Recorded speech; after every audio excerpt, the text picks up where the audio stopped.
والا کون ہے؟ آج کے وقت میں آپ کو یہ فلسفہ کس نے سمجھایا ہے؟ عمران خان کا سٹیج وہ سٹیج ہوتا ہے جہاں پہ کوئی لسانی آپ کو تفرقہ نظر نہیں آتا. وہاں قاسم سوری بھی کھڑا ہوتا ہے, وہاں حلیم عبد الشیخ بھی ہوتا ہے, وہاں ہمارے بھائی غلام سرور صاحب بھی موجود ہوتے ہیں. ہر زبان بولنے والا پاکستانی وہاں موجود ہوتا ہے. اس لیے کیونکہ عمران خان صرف میرے پاکستانیوں کہتا ہے, وہ کبھی یہ نہیں کہتا میرے سندھیوں میرے پنجابیوں, نہیں, وہ کہتا ہے میرے پاکستانیوں ایک قوم بننا ہے, ایک جھنڈے کے نیچے کھڑے ہونا ہے اور ایک ہی کلمہ پڑھنا ہے. کون سا کلمہ ہمیں آپس میں جوڑتا ہے؟ تو یہ ہے حقیقی آزادی کا مقصد. لا الہ الا اللہ ہمارا مقصد ہے. اس قوم کو ہر قسم کے بتوں کو توڑنا ہمارا مقصد ہے. نہ غلامی کے بتوں کے آگے جھکیں گے, نہ خوف کے بت کے آگے جھکیں گے.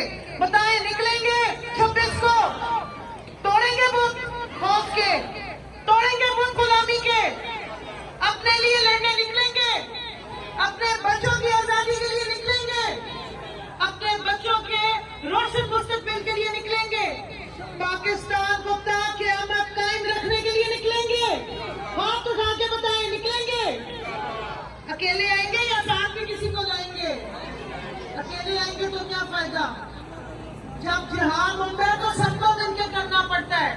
آپ کی بہنیں دلیر ہیں, انہوں نے خوف کے بت توڑ دیے ہیں, اب کوئی ڈر نہیں ہے.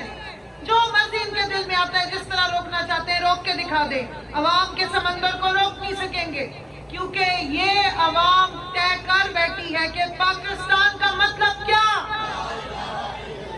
اور اسی کلمے کے ساتھ, اپنے جھنڈے کے ساتھ انشاءاللہ یہ جو نظریہ عمران خان نے ہمارے دلوں میں ڈالا, ہم نکلیں گے اپنے بچوں کے مستقبل کے لیے, اپنے ملک کی ترقی کے لیے. اس طرح پاکستان نہیں چل سکتا جس طرح آج تک چلا ہے. یا چوروں ڈاکوں لٹیروں کی حکومتیں ہمارے سروں میں مسلط نہیں رہ سکتی. عوام کا پیسہ عوام پہ خرچ ہوگا. آپ نے ایک جھلک دیکھی ابھی 3-3.5 سالوں میں کہ عوام کا پیسہ کیسے عوام پہ خرچ ہو سکتا ہے. ہیلتھ کارڈ دیا عمران خان نے, احساس پروگرام سٹارٹ کیا. کیوں؟ کیونکہ اس کے دل میں اپنے ملک کی, اپنی قوم کا درد ہے, اور وہ آپ کے پیسے کا امانت دار تھا. ہم ان کے ساتھ بیٹھتے تھے میٹنگز میں, ہر میٹنگ میں انہیں فکر ہوتی تھی کہ میری عوام پہ پیسے لگیں. اسی لیے ان کو تکلیف ہے کہ اگر عوام کو پتہ لگ گیا کہ ان کے حصے کا پیسہ انہی پہ لگنا شروع ہو گیا تو یہ تو حساب مانگیں گے. اب مانگ رہے ہیں نا حساب, تو انشاءاللہ اسی حساب کے ساتھ 26 نومبر کو ہم مزید حساب مانگیں گے. اور آپ سب نے اپنے گھر والوں کے ساتھ نکل کے آنا ہے اور اپنے ملک کے لیے نکلنا ہے. یہ عمران خان کی نہیں ہے, ہماری جنگ ہے جو عمران خان لڑ رہا ہے. تو انشاءاللہ آپ سب سے 26 نومبر کو ملاقات ہوگی. جاتے جاتے ایک نعرہ, پاکستان کا مطلب کیا, تیرا میرا رشتہ کیا. آواز ہی نہیں آ رہی, سو رہے ہیں سارے. کون بچائے گا پاکستان؟